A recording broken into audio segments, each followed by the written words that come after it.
Moderatornya dari kelompok kami atau kelompok selanjutnya ya? Dari kami langsung ya. Langsung Baik, aja dari Teh Vira. langsung aja ya. Baik, terima kasih karena Pak Andi udah masuk juga. Mana Pak Andi? Ya, gimana Pak Andi, langsung share screen aja. Ya, ya Bu. Saya yang share screen punya Bu Vira atau seperti apa Bu Vira? Langsung Bapak aja semuanya ya. Oh iya.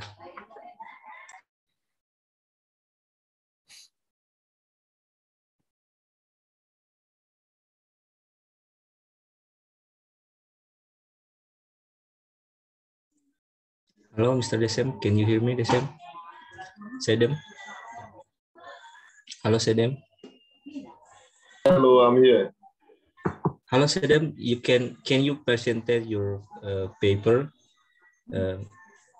your device, and after that, if you presented your paper, I'm presentation our material. Okay, so I have to start there. Yeah.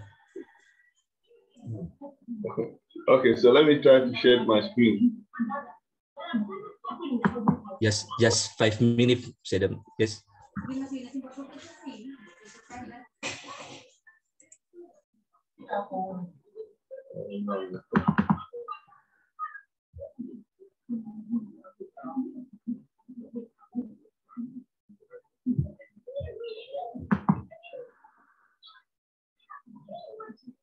Okay,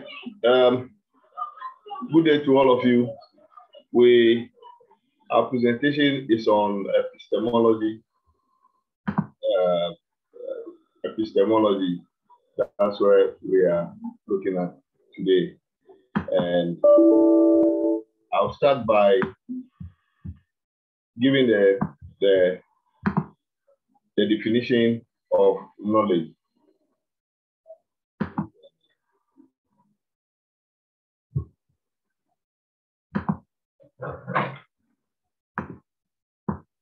Now, actually, knowledge can be understood in different ways depending on how the verb to know is used. We have what we call practical knowledge, that's knowing how to do something. Then we also have what is called knowledge by acquaintance, knowing someone or something. And we also have what is called the factual knowledge, knowing something or knowing that something is the case. And factual knowledge is what philosophers are concerned about. A fact is a statement that is true, and truth itself is one of the main concerns of philosophy. Philosophers have focused some of their studies on building a theory of how we acquire and develop factual knowledge. This field of philosophy is called epistemology. Factual knowledge in philosophy is usually defined as justified through belief.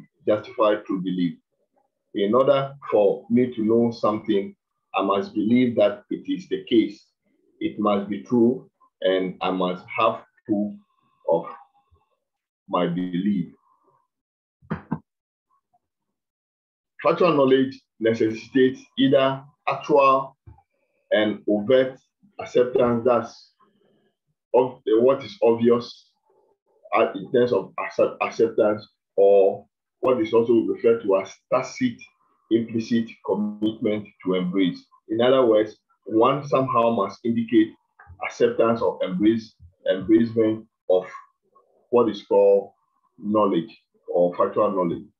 However, skeptics have argued that knowledge can never be achieved because justification is never certain and justification itself needs to be justified. This is called the infinite regression of justification.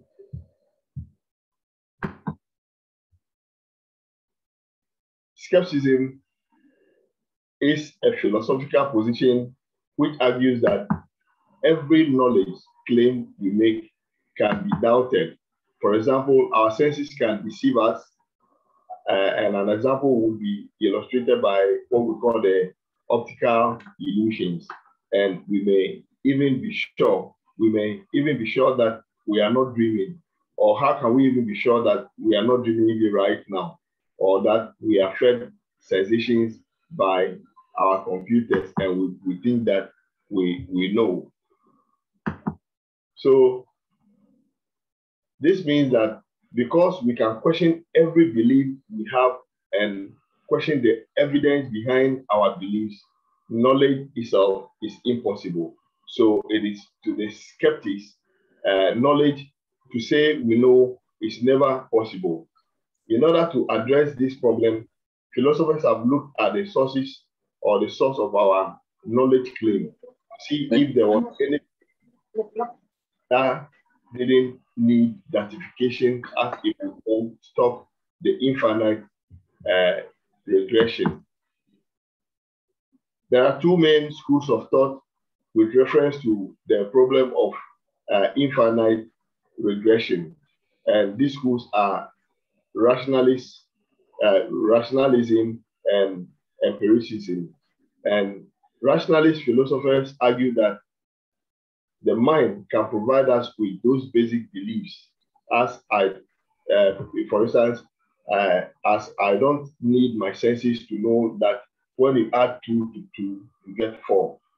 Whereas empiricists also argue that senses are the sources of knowledge, and I need my sense of sight to know what dandelions, to know that dandelions are yellow. Basically, this is just an introductory thought on the idea of knowledge or in epistemology. And I'll leave it to Andy to continue. Thank you. Thank you, Sedang, for your presentation. Ya, teman-teman sekalian, saya akan menampilkan video ya.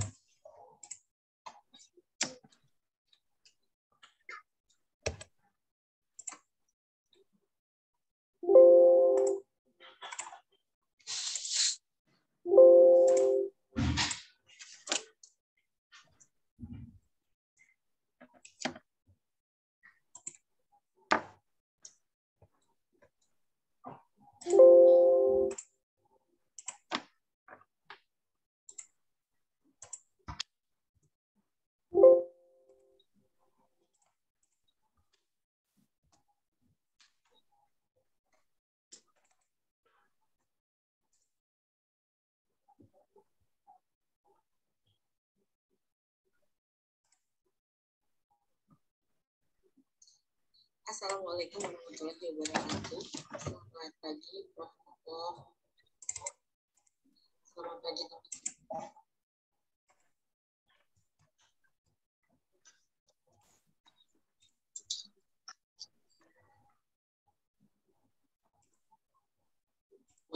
Bapak Ibu semua yang mengikuti perkuliahan filsafat ilmu pada pagi hari ini. Alhamdulillah, hari ini kita semua masih dalam keadaan sehat walafiat dan masih bisa mengikuti perkuliahan ini dengan baik, insya Allah sampai nanti di akhir mata kuliah ini. Terima kasih sekali lagi yang kami ucapkan kepada yaitu saya, Fira Afriati, dan 2 orang teman saya, Pak Andi Wahyu Irawan dan Pak Sedem, yang hari ini akan menjelaskan materi kita selanjutnya, itu tentang epistemologi, itu cara mendapatkan pengetahuan yang benar. Kami akan menjelaskan materi ini secara bergantian. Untuk bagian pertama itu nanti akan saya sendiri yang menjelaskan. Yang pertama, dalam epistemologi atau cara mendapatkan pengetahuan yang benar ini, ada jarum sejarah pengetahuan. Yang kemudian yang kedua ada pengetahuan itu sendiri apa. Yang ketiga ada metode ilmiah. Dan yang keempat struktur pengetahuan ilmiah. Nah, di sini saya bilang, mari kita bercerita dulu gitu ya, karena di dalam buku yang kita miliki masing-masing itu ada sebuah cerita gitu ya tentang seorang tukang obat di sini gitu ya. Jadi ini cerita tempo dulu gitu. Nah, seorang tukang obat ini menawarkan panacea katanya, obat segala macam penyakit. Jadi untuk urat kaku, untuk pegel linu, darah tinggi, eksim, kemudian sukar tidur, hilang nafsu makan, semua bisa diobati dengan yang namanya obat segala obat panacea ini. Gitu ya. Nah, kemudian sehingga tidak ada perbedaan gitu ya. Ini obat buat apa sebenarnya kandungan segala macam kita tidak jelaskan. Cuma kita si tukang obat berteriak-teriak mengatakan bahwa ini adalah obat semua gitu ya. Kemudian ada lagi cerita tentang masyarakat primitif zaman dulu di mana saat itu tidak ada perbedaan gitu ya. Maksudnya jika seseorang menjadi seorang ketua suku umpamanya, dia bisa jadi hakim, dia bisa jadi penghulu, dia bisa jadi panglima besar, dia bisa jadi tukang tenung gitu ya. Tukang tenung itu tukang ramal gitu kayaknya ya. Kemudian bahkan dia bisa jadi seorang guru besar gitu. Jadi di masa primitif atau masyarakat dahulu itu tidak ada pembagian-pembagian yang jelas atau job desk masing-masing kan apapun gitu ya. Maksudnya seperti tadi, obat itu ya satu obat itu buat semua gitu. Kemudian satu profesi itu bisa menangani semua hal gitu ya. Sampai pada abad pertengahan gitu ya, muncullah abad penalaran gitu ya, the age of reason. Jadi di sana dari persamaan tadi menjadi perbedaan-perbedaan sehingga sampailah kita pada sebuah hal bahwa dokter ahli burung betet betina tidak ahli tentang cacing betina. Ini maksudnya gimana gini? Jadi sampai pada saat ini semua hal itu ada ahlinya. Jadi ini diceritain di buku ini bahwa ada seorang ahli betet betina, dia betul-betul paham tentang betet betina, sehingga dia sampai bilang bahwa betet betina itu hanya makan cacing jantan gitu ya. Dia mengatakan bahwa bagaimana seorang bilang, oh mak, tiap jahat atau pemuda. Jadi gitu sehingga tidak mudah lagi gitu, sehingga bingunglah kita gitu. Nah, di sini akan muncul hal baru yang disebut dengan paradigma gitu. Jadi tetap dengan otonomi disiplin keilmuan masing-masing, namun di sini nanti akan ada namanya konsep sistem gitu, di mana disiplin ilmu dengan otonominya masing-masing menyumbangkan analisis yang menjadi telaah bersama. Jadi maksudnya di sini tetap gitu ya, kita punya otonomi dengan ilmu kita masing-masing. Cuma untuk suatu hal itu kita bisa bersama-sama menggabungkannya gitu. Jadi tidak terpisah-pisah lagi gitu. Jadi ada kesatuan suatu konsep sistem. Jadi di sini juga ada cerita lagi di buku ini bagaimana tentang orang bertanya, ini, saya ingin menuliskan sejarah dengan satu suku kata. Kemudian satu suku kata itu tidak mungkin, kata seorang ilmuwan. Namun mungkin ada kalimat yang patut diingat oleh mereka yang mendalami perkembangan ilmu, yaitu jangan putar jam sejarah. Maksudnya bukan berarti juga ketika memang ini rumit banget kok dipisah-pisah, kita balik lagi aja ke dulu gitu ya, bahwa satu orang bisa menguasai satu hal. Tidak seperti itu ya, gitu. Jadi di sini ada paradigma yang diciptakan bahwa sarana berpikir ilmiah itu ada seperti logika, matematika, statistik, bahasa, dan lain sebagainya. Pengetahuan itu sendiri apa? Yang pertama, pengetahuan itu segenap apa yang kita ketahui tentang objek tertentu termasuk ke dalamnya ilmu. Jadi pengetahuan itu di dalamnya ada ilmu gitu ya. Ini kalau kita baca di bukunya, apakah bermain gitar itu sebuah ilmu gitu ya? Apakah kita mengetahui misalnya setelah mati itu kemana, apakah itu ilmu gitu ya. Nah kemudian sampai dikatakan bahwa pengetahuan pada hakikatnya merupakan segenap apa yang kita ketahui tentang objek tertentu gitu. Nah dan pengetahuan dan ilmu adalah bagian dari pengetahuan yang diketahui oleh manusia. Pengetahuan itu merupakan khasanah kekayaan mental. Berbagai pengetahuan apa yang menjawabnya gitu.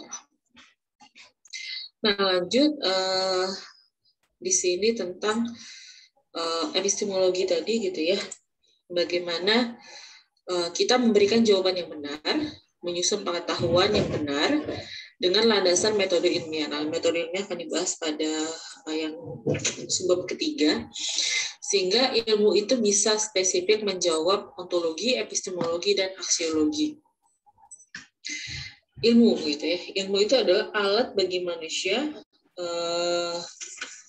untuk memecahkan berbagai masalah gitu ya, meramal, mengontrol alam, kemudian mencoba memanipulasi dan menguasai alam. Maksudnya apa di sini gitu ya? Saya baca dulu bahwa manusia memulihkan dirinya lewat pengalaman atau penelitian orang lain, kemudian nenek moyang kita menyembuhkan tentang dewa-dewi, kejadian alam, kepribadian, dan wanita. Kenapa wanita itu ya? Nah ini akan kita jawab bersama. Nah, ilmu itu adalah alat bagi manusia untuk memecahkan berbagai masalah. Tadi sudah kita bagi-bagi gitu ya. Maksudnya bagaimana kita mengatakan bahwa ilmu itu meramal dan mengontrol alam. Sekarang kita punya ilmu, misalnya ilmu tentang gempa bumi gitu ya, ilmu tentang apa lagi ya, tentang alam gitu ya, yang kemudian itu bisa meramalkan gitu ya. Misalnya badan BMKG gitu, BMKG kan Badan Meteorologi dan Geofisika, itu kan bisa meramalkan, oh diperkirakan cuaca untuk saya tinggal di Bengkulu ya, kami habis kena banjir besar 1 minggu ini, satu kota Bengkulu dan provinsi Bengkulu terendam banjir ya, jadi kami masih dalam keadaan bencana alam gitu ya. Kemudian menjadi orang bersiap bagaimana dia harus mengontrol gitu ya. Kemudian mereka siap, jadi beberapa orang kenalan saya, kemudian kita sudah ngeluarin mobil, kita sudah ngangkat barang-barang ke tempat yang lebih tinggi gitu ya. Karena memang beberapa daerah itu udah selalu banjir gitu, selalu setiap hujan banjir gitu. Jadi kita sudah bisa meramal dan kita bisa mengontrol gitu ya. Kemudian kita mencoba menguasai alam ini gitu, memanipulasi gitu ya, sampai kita tahu bahwa kita itu belajar dari pengalaman orang lain gitu. Maksudnya ketika sesuatu hal buruk terjadi pada orang lain, kita menjadikannya pengalaman agar tidak terjadi pada kita. Nah, nenek moyang kita dulu melakukan hal itu gitu ya. Jadi maksudnya gimana? Nenek moyang kita dulu ketika terjadi bencana alam, dia juga berpikir apa yang terjadi, kenapa sampai terjadi, sampai dia menemukan oh ada dewa gitu ya. Jadi itulah awal mula adanya dewa gitu ya, bahwa dewa lah yang membuat misalnya dewa itu, jadi kejadian alam itu adalah menghubungkan dengan kepribadian manusia, kepribadian, kemudian banyak dari kejadian alam yang kemudian dinamai dengan nama-nama wanita. Kenapa? Karena semua itu sukar diramalkan. Nah, ketika dewa marah misalnya, maka akan terjadi hujan yang sangat lebat sehingga terjadi banjir besar. Ketika dewa marah, kemudian dewa menelan dan dewa melakukan hal-hal seperti itulah gitu ya, kurang lebih yang kita pahami dari buku ini. Dia menceritakan bagaimana ketika kita lupa memberikan sesajen kepada dewa, kemudian dewa akan marah gitu ya. Misalnya kemudian dewa marah terjadi, misalnya di sini katanya ada dewa angin gitu ya, dan lain sebagainya gitu. Dan kenapa beberapa kejadian alam dinamakan dengan nama-nama wanita? Karena katanya wanita juga sosok yang sukar diramalkan seperti dewa tadi gitu ya. Tidak nggak, kita suka jarang tahu gitu ya, kapan wanita tiba-tiba marah, tiba-tiba bad book sendiri gitu ya, dukung oleh metode trial and error. Nah, di sini ada seni terapan atau applied art, seni terpakai yang bersifat deskriptif, fenomenologis, dan dengan ruang lingkup yang terbatas.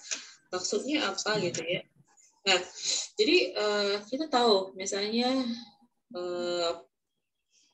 daun pepaya itu bisa melunakkan daging. Jadi kalau Ramadan, kalau Idul Adha kita sering diajarin gitu ya, karena iklan-iklan gitu ya, di tips-tips cara membuat lunak daging gitu ya, ada sering iklannya gitu ya, itu biasanya mendekati bulan-bulan Idul Adha. Nah, kita cobain dan benar gitu, ternyata ketika daging dibungkus dengan daun pepaya, maka daging akan menjadi lebih cepat empuk gitu ya. Nah, itu hanya batas sana, jadi ruang lingkupnya gitu aja gitu. Kita tidak kemudian meneliti lagi kenapa ya daun pepaya, apa yang terkandung dalam daun itu, kita tidak teliti sampai di sana di sini gitu ya. Jadi di seni terapan ini hanya batas sana. Kemudian misalnya kita di sini dikatakan bahwa daun kumis kucing itu bisa menyembuhkan kencing batu. Ya udah gitu ya, sampai di sana. Kemudian kita coba, oh iya benar sembuh orang dengan itu, maka sampai di sana gitu. Itu hanya keterbatasan dari seni terapan tadi gitu ya. Nah, hal ini tentu harus dijawab dengan hal yang lebih rasional, sehingga tidak sampai di sana aja pemikiran gitu ya. Kita perlu tumbuh rasionalisme di sini, sehingga mitos-mitos kemudian dipermasalahkan apakah itu benar, apakah mitos itu betul gitu ya, sehingga ditinggalkanlah tradisi-tradisi yang dogmatik tadi, sehingga doktrinnya menjadi majemuk gitu ya. Tidak hanya satu hal itu saja lagi gitu ya. Berkembanglah hal-hal itu, sehingga kemudian lahirlah metode yang disebut metode eksperimen. Nah, metode eksperimen ini dia awalnya adalah dikeluarkan oleh sarjana-sarjana Muslim secara konseptual, tapi kemudian malah yang mensosialisasikannya sehingga secara sosiologis Francis Bacon ini yang kemudian terkenal sebagai pemula gitu ya metode eksperimen. Pada jauh sebelumnya ada yang namanya para sarjana-sarjana Muslim. Karena di sana ada pengembangan metode eksperimen masing-masing. Di sana ada akar-akarnya gitu yang namanya para sarjana-sarjana Muslim. Nah, kalau kita lihat ada dalam pohon silsilah logika di bukunya masing-masing. Di sana ada akar-akarnya gitu ya, akar dari pengembangan metode eksperimen gitu ya. Jadi di akar-akarnya di sana ada Plato, Socrates, Aristoteles gitu ya. Kemudian naik lagi sampai kepada ada pragmatic di sini ya, ada John Dewey gitu. Kemudian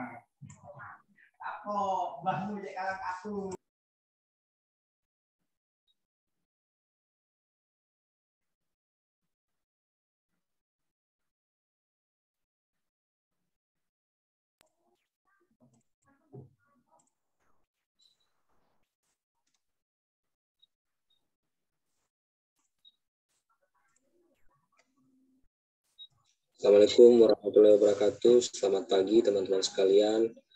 Salam sejahtera untuk kita semua.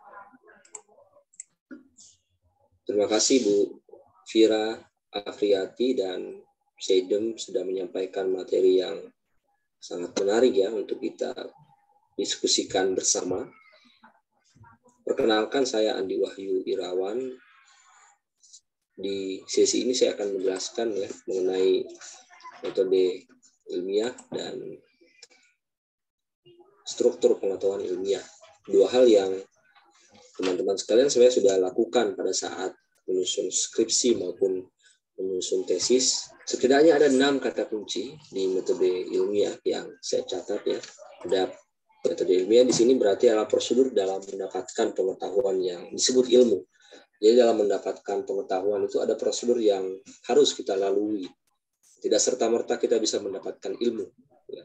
Tiba-tiba ilmu langsung datang kepada kita. Tidak seperti itu. Ada metode yang harus kita lalui. Misalnya. Kemudian ada pengetahuan. Ini pengetahuan apa yang kita ketahui. Segala sesuatu yang kita ketahui. Tetapi perlu digarisbawahi di sini bahwa apa yang kita ketahui itu tidak selamanya masuk dalam kategori ilmu, ya. Tidak selamanya masuk dalam kategori ilmu. Semua yang kita tahu belum tentu itu adalah ilmu, ya. Atau tidak semua pengetahuan itu adalah ilmu. Kenapa? Sebab ilmu merupakan pengetahuan yang cara mendapatkannya harus memenuhi syarat-syarat tertentu, ya.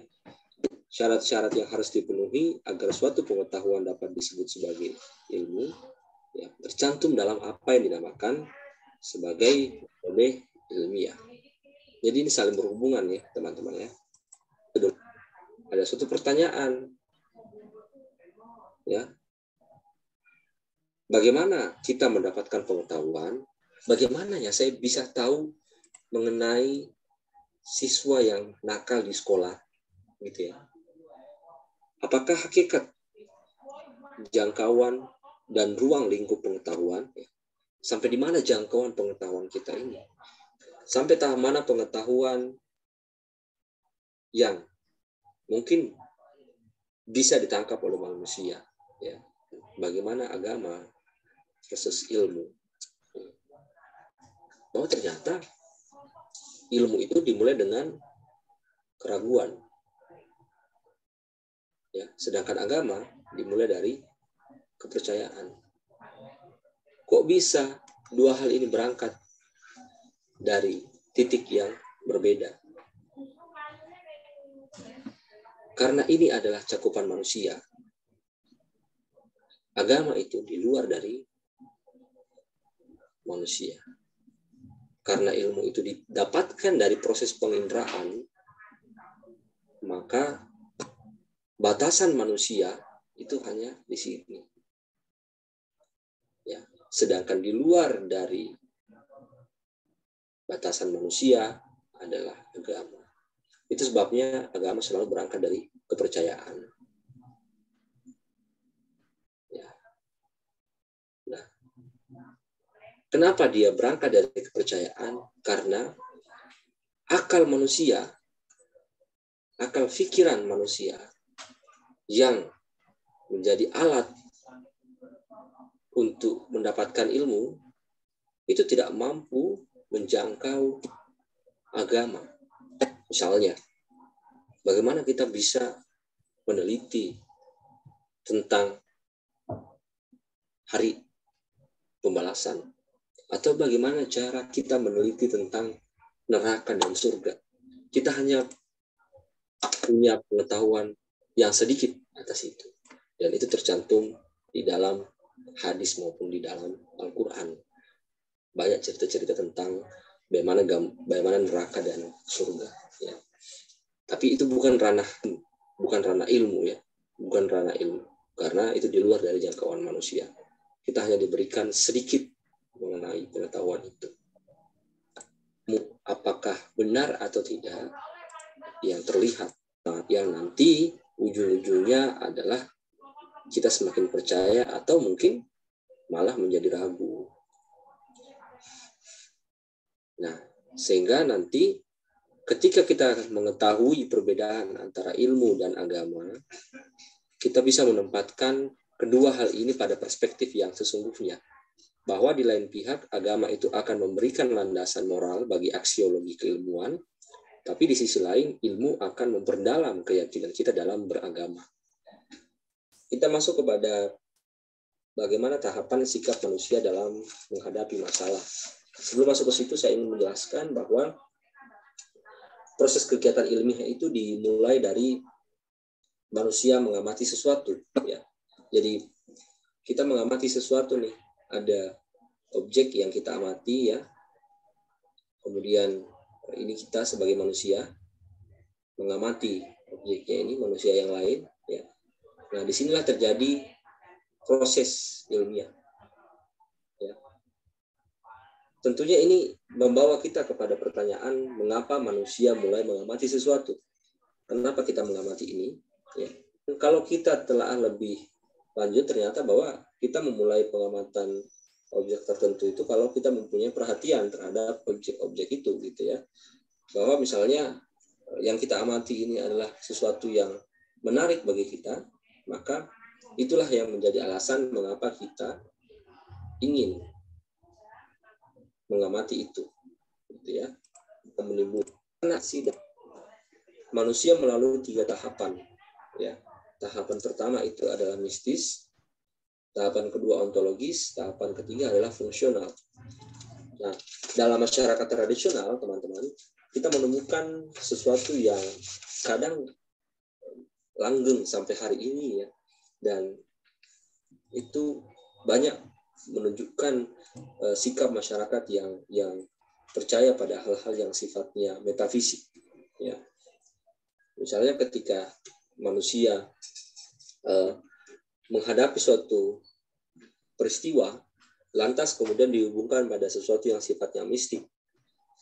Misalnya ketika kita menemukan siswa yang kesurupan di sekolah, lantas kita menghubungkan sesuatu itu pada hal yang sifatnya mistis, ya. Kemudian tahapan kedua dari sikap manusia ketika dia menghadapi masalah adalah tahapan ontologis.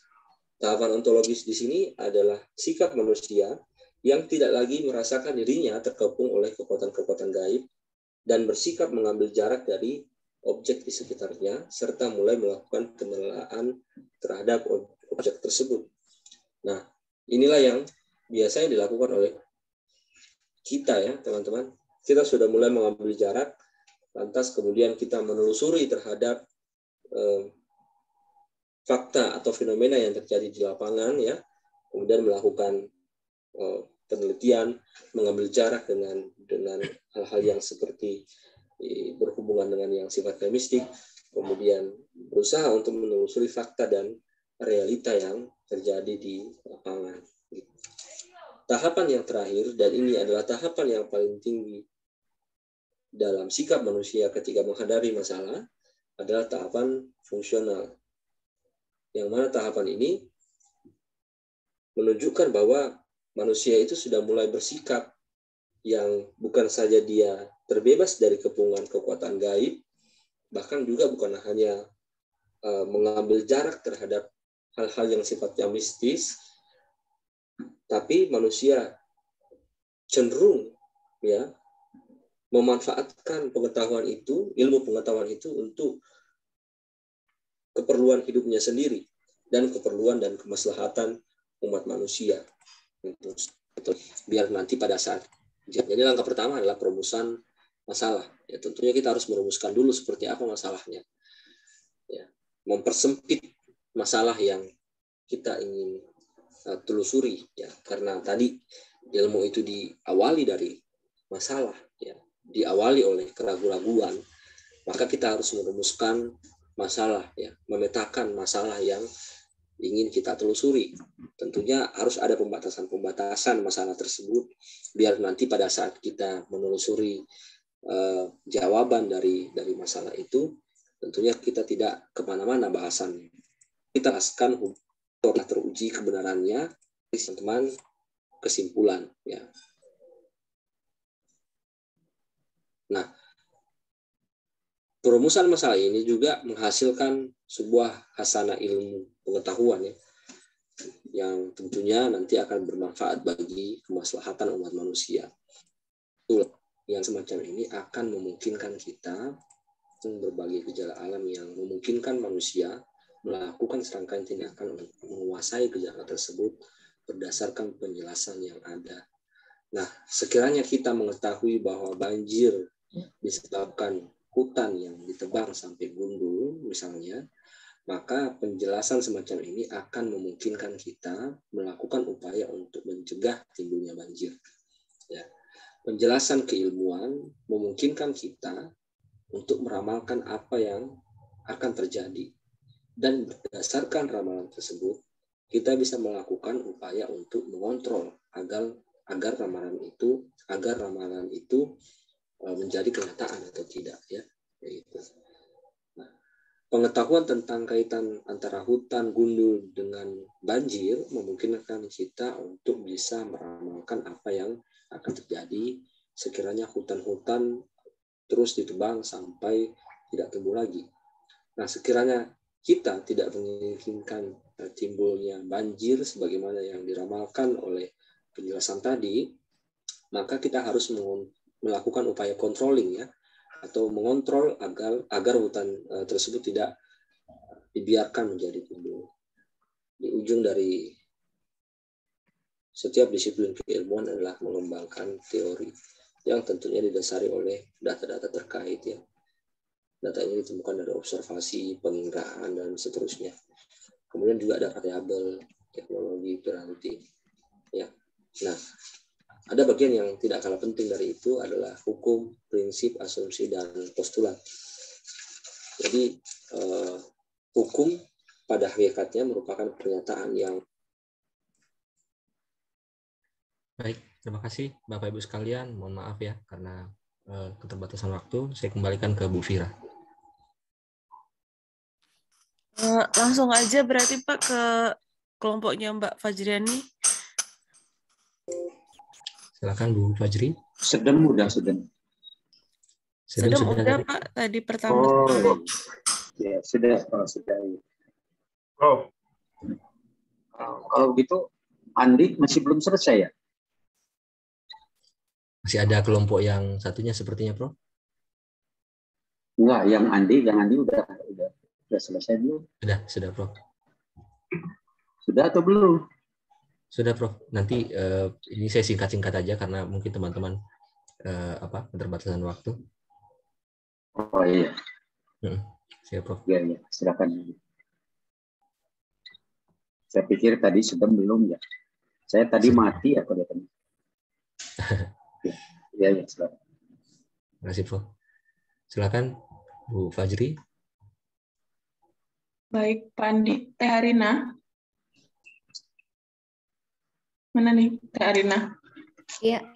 Oh iya, silahkan Teh. Terima kasih. Oke, izin share ya, Prof dan teman-teman.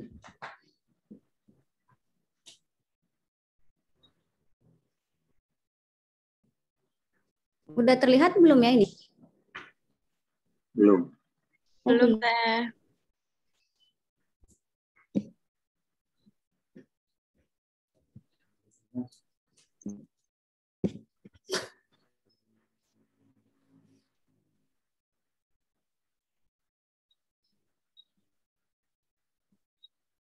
Ya.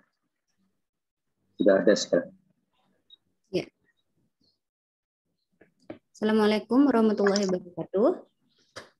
Dari kelompok kami, saya Arina Mufrihah dan Ibu Fajriani akan memaparkan materi tentang sarana berpikir ilmiah.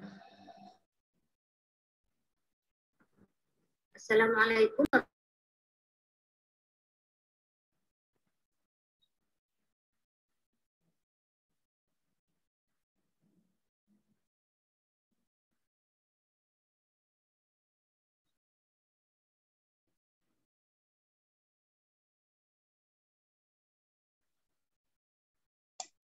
Teh Arina, belum ada suaranya Teh.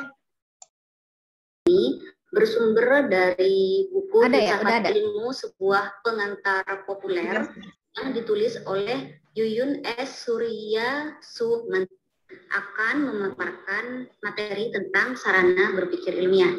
Dan jika memungkinkan, barangkali kita juga akan mendiskusikan mengenai sarana berpikir ilmiah.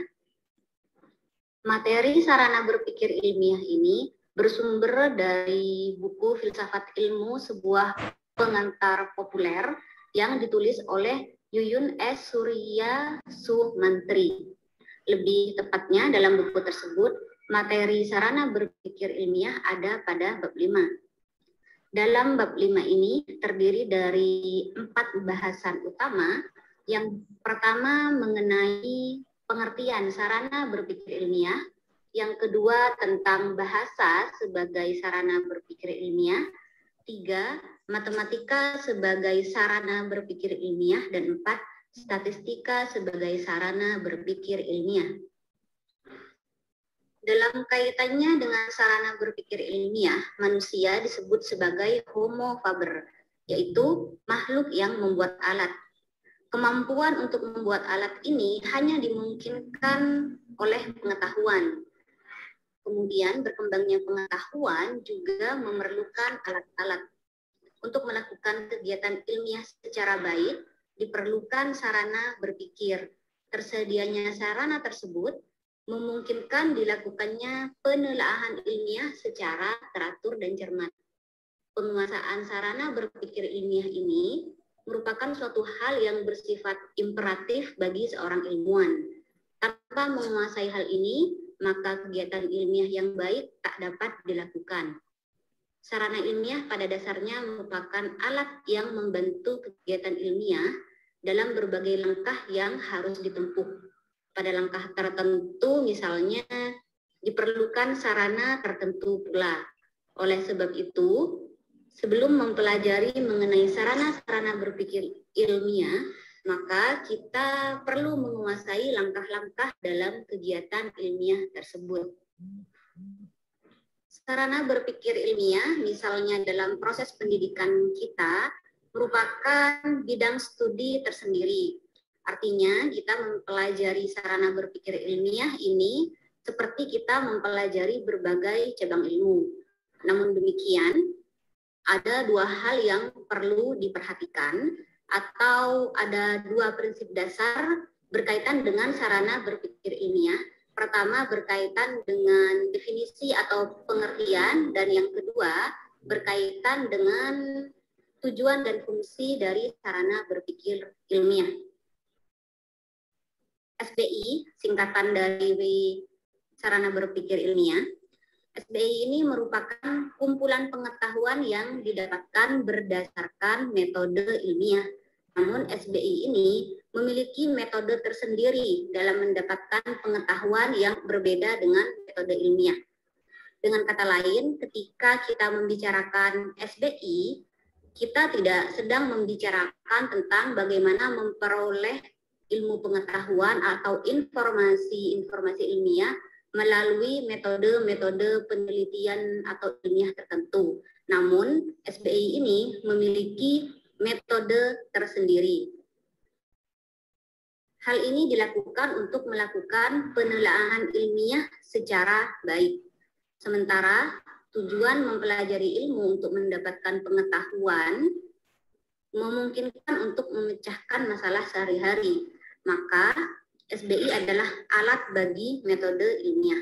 Jadi metode ilmiah dapat kita gunakan secara baik jika kita memiliki sarana berpikir ilmiah yang benar dan tepat. Maka fungsi dari SBI ini adalah membantu proses metode ilmiah. Untuk dapat melakukan kegiatan berpikir ilmiah dengan baik, maka diperlukan beberapa sarana meliputi bahasa, logika, matematika, dan statistika. Bahasa sendiri merupakan alat komunikasi verbal yang dipakai dalam seluruh proses berpikir ilmiah, di mana bahasa merupakan alat berpikir dan alat komunikasi untuk menyampaikan jalan pikiran kita kepada orang lain. Ditinjau dari pola berpikirnya, maka ilmu merupakan gabungan antara berpikir deduktif dan berpikir induktif. Untuk itu, maka penalaran ilmiah menyandarkan diri kepada proses logika deduktif dan proses logika induktif. Matematika sendiri mempunyai peranan yang penting dalam berpikir deduktif, sedangkan statistika mempunyai peranan penting dalam berpikir induktif. Proses pengujian dalam kegiatan ilmiah mengharuskan kita menguasai metode penelitian ilmiah yang pada hakikatnya merupakan pengumpulan fakta untuk mendukung atau menolak hipotesis yang diajukan. Maka terkait dengan kemampuan berpikir ilmiah yang baik harus didukung oleh penguasaan sarana berpikir ini dengan baik pula. Sarana berpikir ilmiah yang pertama adalah bahasa. Pada tahun 1972, Wittgenstein menuliskan, batas bahasaku adalah batas duniaku. Hal ini bisa dipahami misalkan, seseorang bisa memahami sebuah informasi tergantung pada pemahamannya terhadap bahasa yang ia dengar dari orang lain. Begitu pula sebaliknya, ketika seseorang ingin menyampaikan atau membagikan informasi agar dipahami oleh orang lain, maka bergantung dari keterampilan berbahasa. Dalam hal ini, keunikan manusia sebenarnya bukan terletak pada kemampuan berpikirnya, melainkan terletak pada kemampuan berbahasa. Dalam hal ini manusia disebut sebagai animal symbolicum, makhluk yang mempergunakan simbol. Animal symbolicum ini secara generik mempunyai cakupan yang lebih luas daripada Homo sapiens yang menganggap manusia sebagai makhluk berpikir. Dalam perkembangannya, manusia dapat berpikir dengan baik karena dia memiliki bahasa. Tanpa bahasa, manusia tidak akan dapat berpikir secara rumit dan abstrak, seperti apa yang dilakukan dalam kegiatan ilmiah. Barangkali teori perkembangan kognitif Piaget juga dapat menjelaskan tentang hal ini. Misalkan, pada tahap sensori motor dan tahap praoperasional, kanak-kanak atau individu yang berusia kanak-kanak dapat memahami sebuah bahasa jika dikaitkan dengan objek yang dapat dilihat. Misalkan ketika kita ingin menjelaskan mengenai botol, kulkas, atau kertas, maka harus ada benda yang dilihat secara nyata di depan mata. Sehingga dalam tahapan perkembangan ini, manusia memahami bahasa jika langsung dipasangkan dengan objek yang menunjukkan bahasa tersebut. Namun kemudian pada tahapan selanjutnya, terutama pada tahapan operasional formal, manusia sudah dapat memahami bahasa-bahasa yang abstrak. Misalkan ketika mendengar kata konsep, teori, atau konstruk, maka individu di tahap perkembangan operasional formal akan dapat memahaminya melalui serangkaian definisi tanpa harus mempertanyakan di manakah objek yang menunjukkan bahwa itu adalah teori, itu adalah konstruk atau konsep. Demikian kira-kira gambaran mengenai perkembangan kemampuan intelektual manusia dalam memahami bahasa, mulai dari bahasa simbolik sampai bahasa yang abstrak. Adanya simbol bahasa yang bersifat abstrak memungkinkan manusia untuk memikirkan sesuatu secara berlanjut. Demikian juga bahasa memberikan kemampuan untuk berpikir secara teratur dan sistematis. Apakah sebenarnya bahasa? Pertama-tama, bahasa dapat dicirikan sebagai serangkaian bunyi. Dalam hal ini, kita mempergunakan bunyi sebagai alat untuk berkomunikasi. Sebenarnya, ada alat komunikasi lain yang bisa dipergunakan selain bunyi, misalkan bahasa isyarat. Namun demikian, bunyi sebagai alat komunikasi merupakan komunikasi yang paling utama. Komunikasi dengan mempergunakan bunyi dikatakan juga sebagai komunikasi verbal. Manusia yang bermasyarakat dengan alat komunikasi bunyi disebut juga sebagai masyarakat verbal. Yang kedua, bahasa merupakan lambang, di mana rangkaian bunyi membentuk suatu arti tertentu. Rangkaian bunyi yang kita kenal sebagai kata melambangkan suatu objek tertentu. Misalkan saja gunung atau seekor merpati. Manusia mengumpulkan lambang-lambang ini dan menyusun lambang-lambang tersebut yang kemudian kita kenal sebagai perbendaharaan kata-kata. Perbendaharaan ini pada hakikatnya merupakan akumulasi pengalaman dan pemikiran. Artinya, dengan bahasa sebagai alat komunikasi ilmiah memiliki beberapa ciri. Ada 4 ciri dari komunikasi ilmiah. Yang pertama, komunikasi ilmiah mensyaratkan bentuk komunikasi yang sangat lain dengan komunikasi estetik. Komunikasi ilmiah bertujuan untuk menyampaikan informasi yang berupa pengetahuan. Agar komunikasi ilmiah ini berjalan dengan baik, maka bahasa yang dipergunakan harus terbebas dari unsur-unsur emotif. Komunikasi ilmiah harus bersifat reproduktif, artinya bila si pengirim mengkomunikasikan suatu informasi yang berupa X, maka si penerima komunikasi juga harus menerima informasi berupa X pula. Jadi ada proses reproduktif dalam komunikasi ilmiah. Hal ini dimaksudkan untuk mencegah apa yang dinamakan sebagai salah informasi, yakni suatu proses komunikasi yang mengakibatkan penyampaian informasi tidak sesuai dengan apa yang dimaksudkan. Informasi yang berbeda akan menghasilkan proses berpikir yang berbeda pula. Oleh sebab itu, proses komunikasi ilmiah harus bersifat jelas dan objektif, yakni terbebas dari unsur-unsur emotif. Bahasa sebagai sarana berpikir ilmiah juga digunakan dalam penulisan karya ilmiah. Karya ilmiah pada dasarnya merupakan kumpulan pernyataan yang mengemukakan informasi tentang pengetahuan maupun jalan pemikiran dalam mendapatkan pengetahuan. Untuk mampu mengkomunikasikan suatu pernyataan dengan jelas, maka seseorang harus menguasai tata bahasa yang baik. Tata bahasa ini merupakan alat untuk mengemukakan aspek logis dan kreatif dari pikiran untuk mengungkapkan arti dan emosi dengan menggunakan aturan-aturan tertentu. Maka penguasaan tata bahasa yang baik merupakan syarat mutlak bagi suatu komunikasi ilmiah yang benar. Sebenarnya penggunaan tata bahasa ini tidak hanya diperlukan dalam konteks atau forum ilmiah dan formal, tapi juga diperlukan dalam komunikasi sehari-hari. Dengan tata bahasa yang baik dan benar, maka informasi yang kita sampaikan kepada orang lain akan dapat dipahami secara tepat.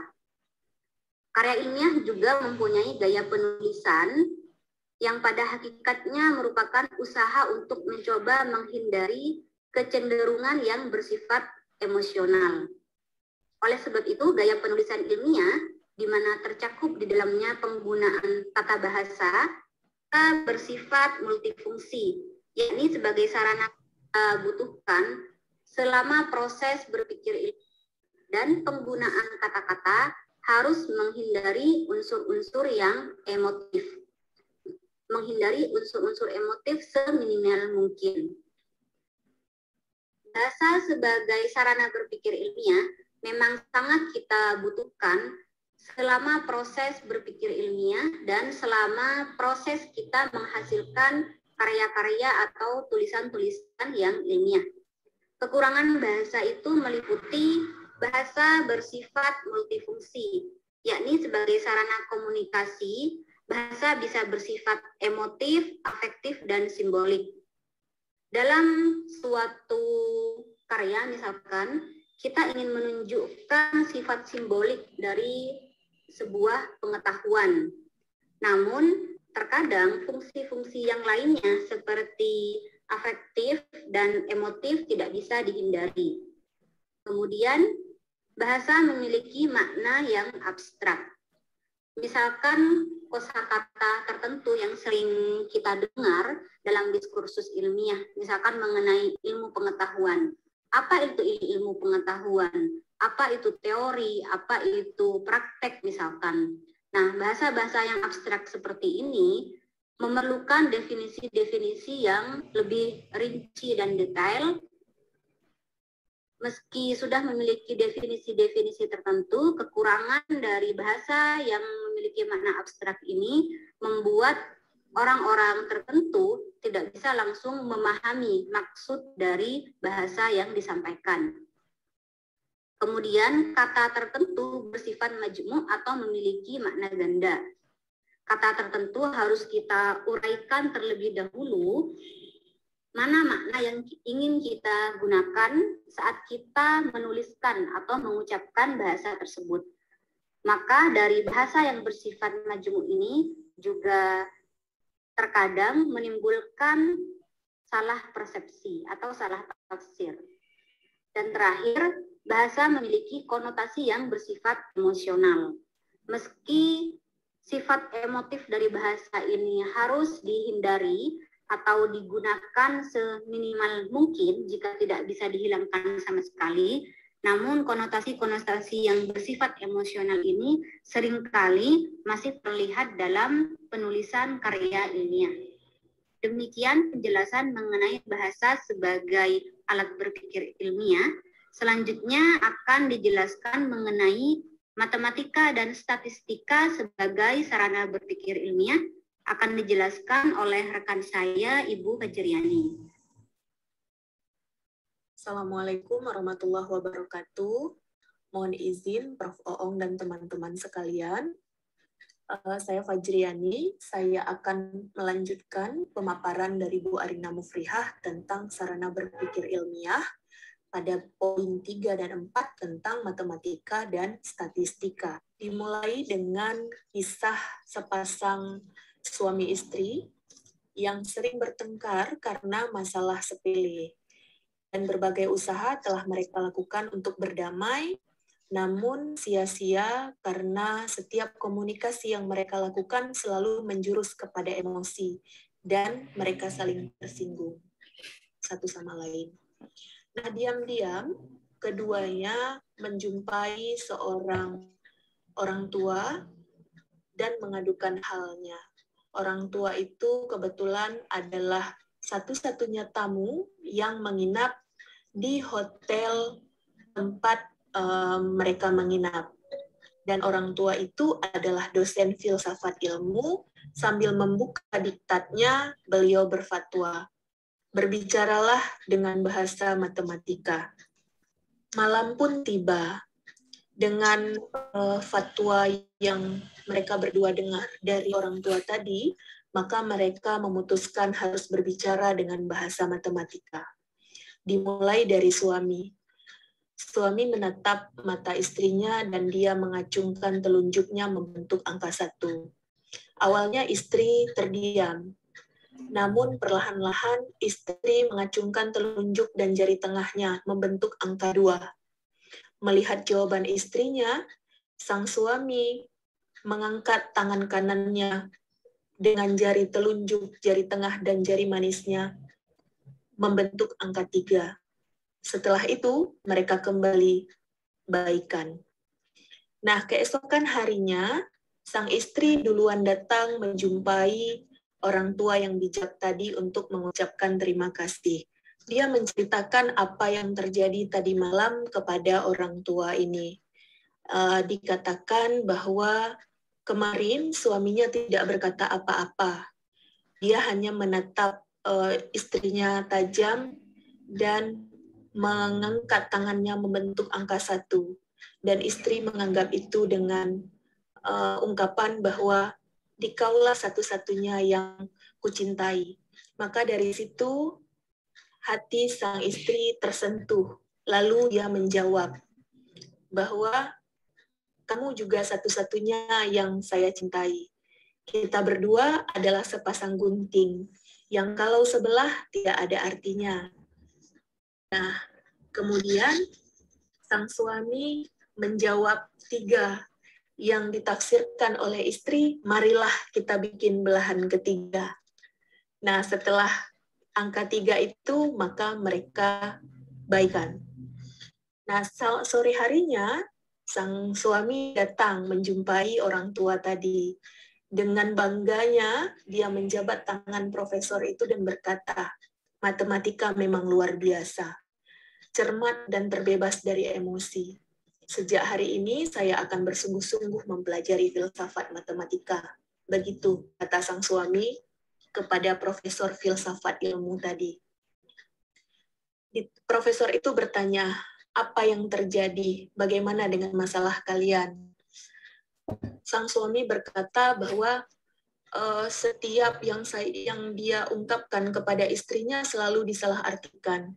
Maka langsung si suami memberi ultimatum dengan mengacungkan tangan 1. Lalu apa jawabnya? Tanya profesor itu. Dia memang perempuan yang keras kepala. Dia tidak takut dan pura-pura tidak takut terhadap ultimatum saya.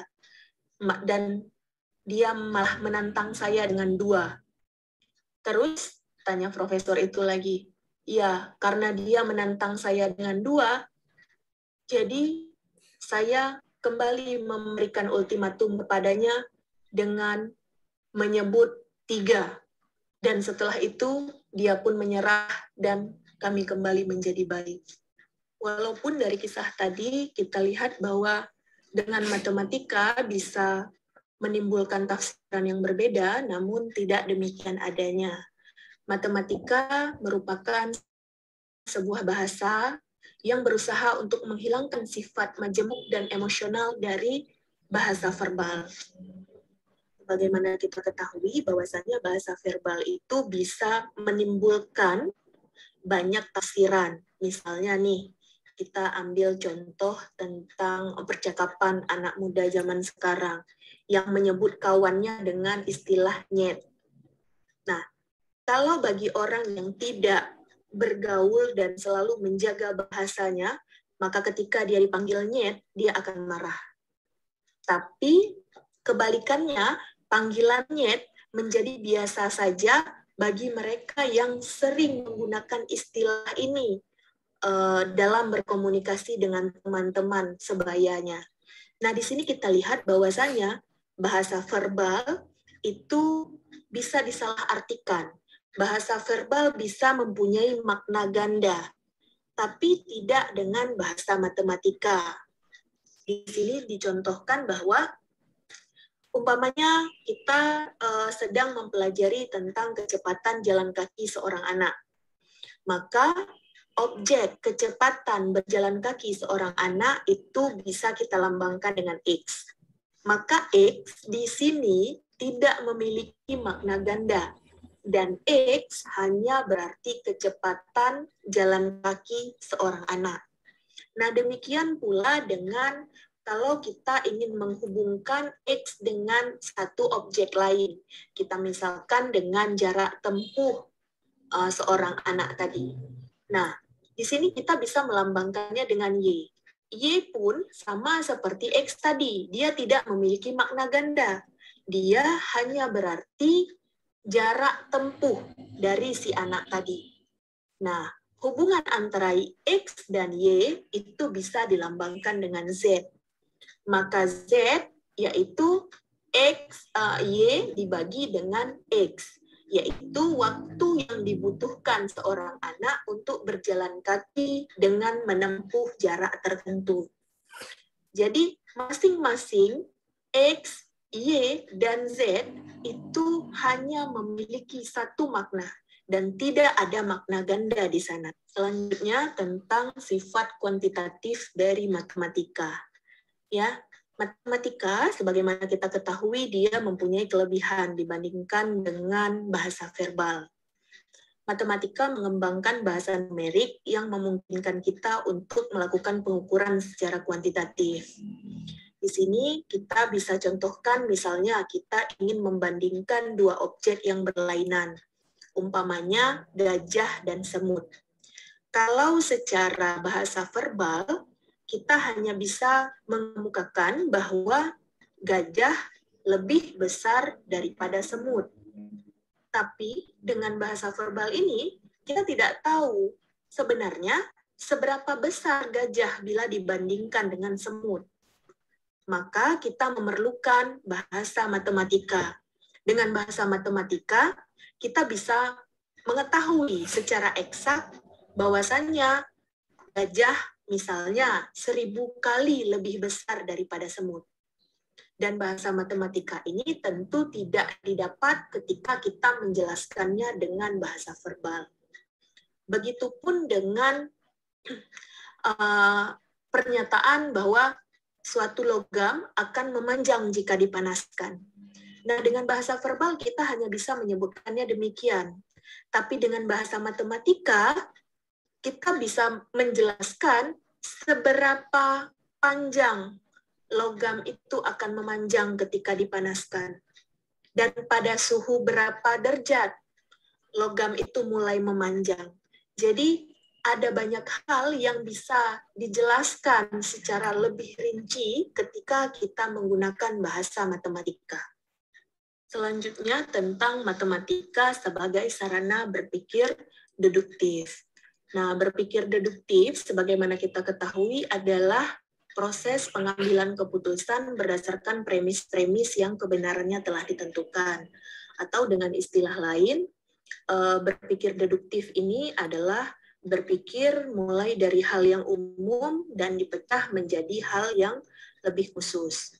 Nah, untuk contoh ini, teman-teman bisa melihat bahwasannya kita semua tahu bahwa segitiga ABC itu mempunyai jumlah sudut sebesar 180 derajat. Itu merupakan satu kesimpulan umum. Ya, dengan matematika kita bisa menggunakan kesimpulan itu untuk mendapatkan penalaran yang lebih khusus.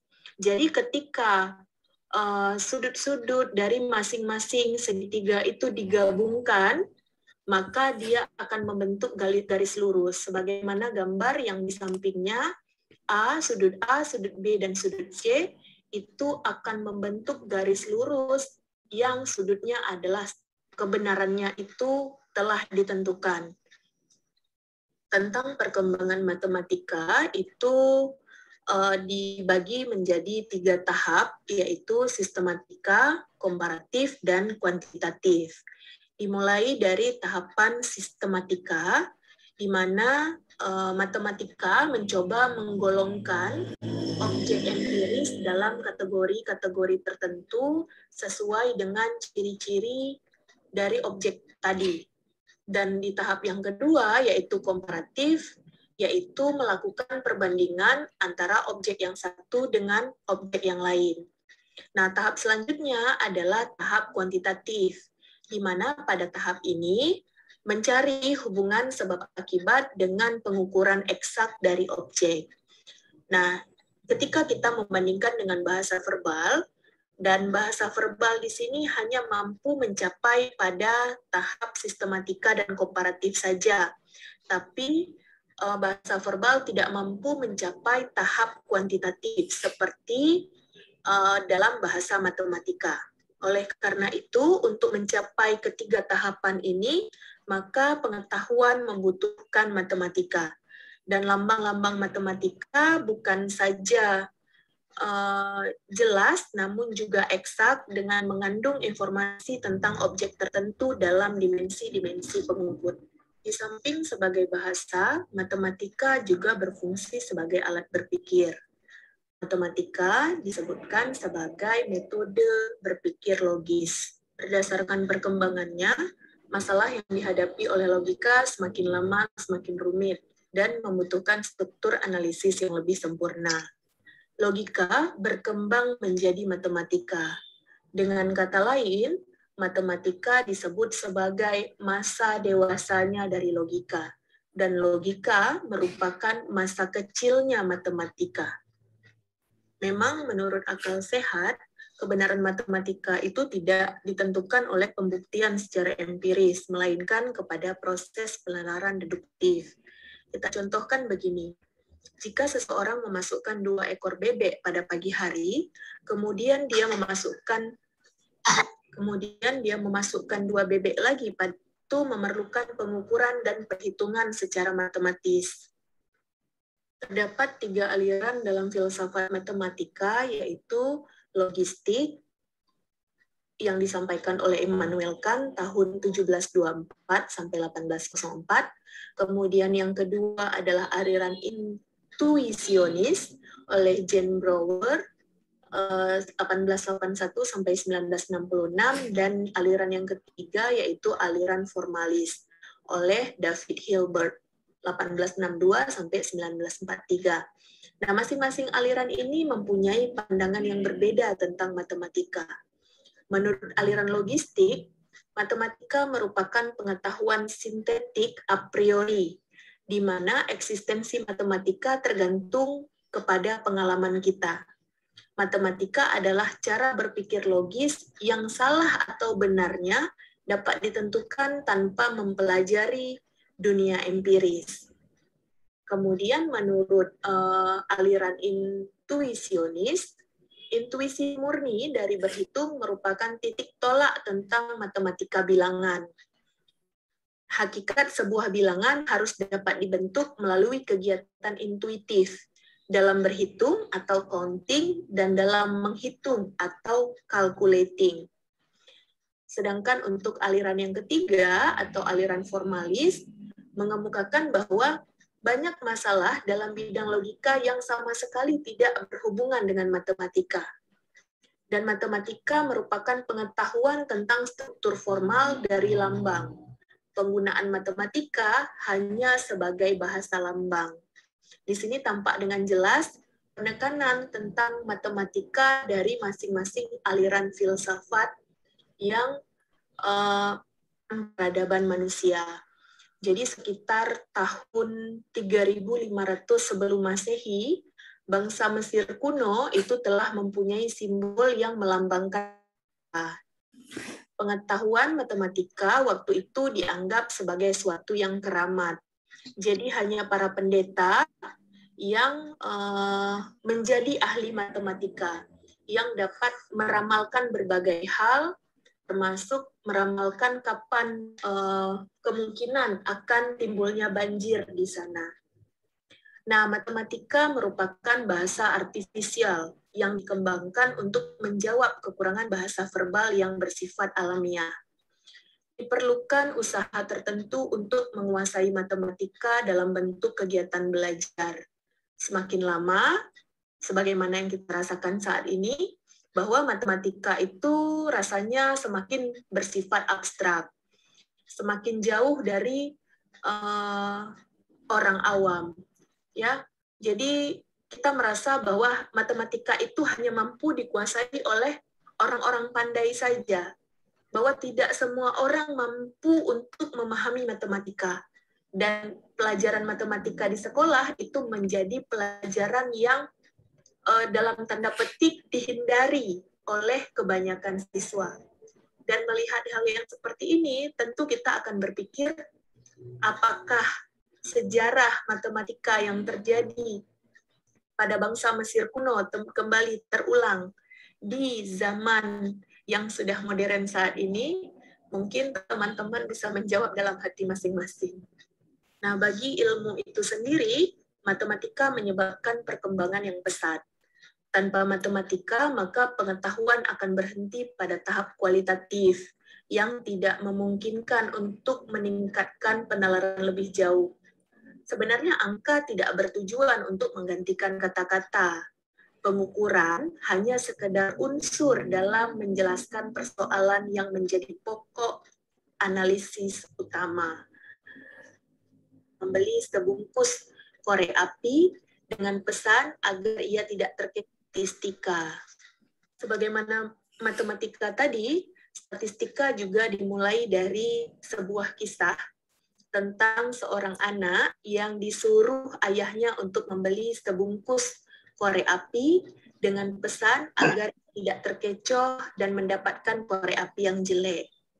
Dan tak lama kemudian si anak kembali dengan wajah berseri-seri, dia menyerahkan korek api yang kosong kepada ayahnya dan berkata, "Korek api ini benar-benar bagus, Pak. Semua batangnya telah saya coba dan ternyata menyala."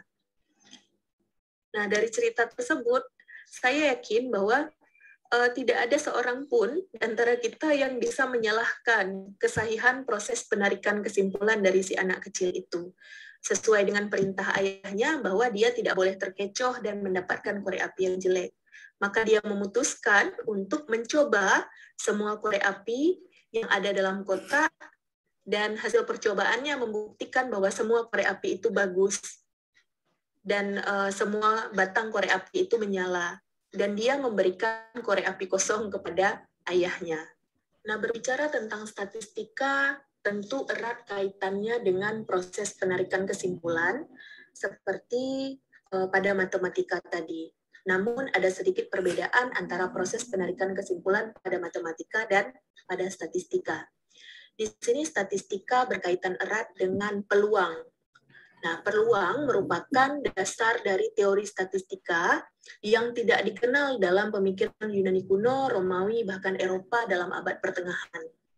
Teori tentang kombinasi bilangan sebenarnya sudah terdapat dalam aljabar yang dikembangkan oleh seorang sarjana Muslim.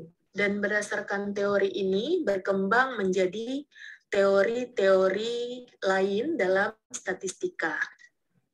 Konsep statistika sering dikaitkan dengan distribusi variabel yang ditelaah dalam satu populasi tertentu.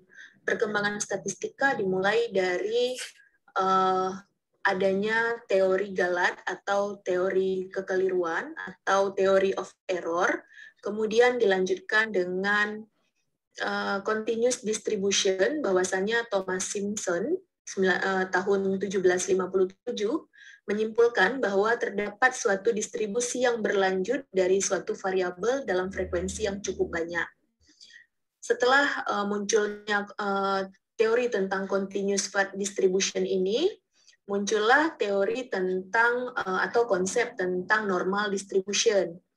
Oleh Pierre Simon, beliau menemukan konsep distribusi normal ini. Dan selanjutnya oleh Gauss mengembangkan satu teknik yang disebut dengan least square, simpangan baku, dan standard error of mean. Dan berikutnya oleh Fisher, beliau mengembangkan desain eksperimen, analisis varian dan kovarian, distribusi Z, distribusi T, uji signifikansi, dan teori perkiraan atau theory of estimation. Nah, di sini kita lihat bahwa perkembangan statistika dari masa pengetahuan yang telah teruji kebenarannya. Dan semua pernyataan ilmiah adalah bersifat faktual, di mana konsekuensinya dapat diuji baik dengan jalan menggunakan panca indera maupun mempergunakan alat-alat yang membantu panca indera tersebut. Pengujian secara empiris merupakan salah satu mata rantai dalam metode ilmiah yang membedakan ilmu dari pengetahuan-pengetahuan lainnya. Dan kalau kita telaah lebih dalam, maka pengujian merupakan suatu proses pengumpulan fakta yang relevan dengan hipotesis. Nah, sekiranya hipotesis itu didukung oleh fakta-fakta empiris, maka pernyataan hipotesis itu bisa diterima kebenarannya. Sebaliknya, ketika hipotesis tersebut bertentangan dengan kenyataan empiris, maka hipotesis tersebut akan ditolak. Nah, itu semua akan berkaitan dengan proses penarikan kesimpulan. Nah, penarikan kesimpulan induktif berbeda dengan penarikan kesimpulan deduktif. Nah, penalaran deduktif di sini, kesimpulan yang ditarik benar sekiranya premis yang dipergunakan adalah benar dan prosedur penarikan kesimpulannya sah. Ya, ini seperti yang berlaku pada matematika tadi. Pikir deduktif merupakan suatu hal yang pasti. Jadi, di mana jika kita mempercayai premis-premis yang dipakai sebagai landasan penalarannya, maka kesimpulan penalaran tersebut juga dapat kita percayai kebenarannya sebagaimana kita mempercayai premis-premisnya. Namun, ini tidak berlaku dalam penarikan kesimpulan secara induktif. Meskipun premis yang dipakai benar dan penalarannya sah, tapi kesimpulannya mungkin saja salah. Sebenarnya statistika itu harus ditempatkan pada posisi yang sejajar dengan matematika, agar keseimbangan dalam berpikir deduktif-induktif yang merupakan ciri dari berpikir ilmiah dapat dilakukan dengan baik. Jadi tidak ada yang lebih baik antara satu dengan yang lain. Bukan berarti cara berpikir deduktif seperti matematika lebih baik daripada cara berpikir induktif dalam statistika. Keduanya sama-sama baik jika ditempatkan pada posisi yang seimbang dan saling mengisi satu sama lain, sehingga berpikir ilmiah dapat memberikan hasil yang terbaik dari keduanya. Baik, demikian apa yang dapat saya sampaikan. Mudah-mudahan bisa dipahami dengan baik oleh teman-teman sekalian. Akhir kata, saya tutup dengan alhamdulillahirrabbilalamin. Terima kasih teman-teman sekalian atas perhatiannya. Assalamualaikum warahmatullahi wabarakatuh.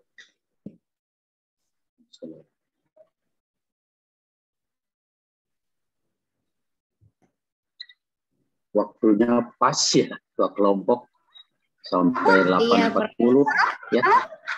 Jadi terima kasih ya. Terima kasih pada semua partisipan. Terima kasih pada semua partisipan, khususnya pada 5 orang penyaji ya kalau tidak salah. Kelompok pertama 3 orang, kelompok 2. Karena waktu habis, Bapak harus ke kelas berikutnya. Mungkin diskusi bisa minggu depan kalau ada waktunya. Kalau ada yang mau diskusi. Demikian barangkali. Ya, mohon maaf nih karena waktunya sangat habis. Kita sekarang sudah jam 8.40 pas. Demikian. Wassalamualaikum warahmatullahi wabarakatuh. Waalaikumsalam warahmatullahi wabarakatuh. Terima kasih, Prof.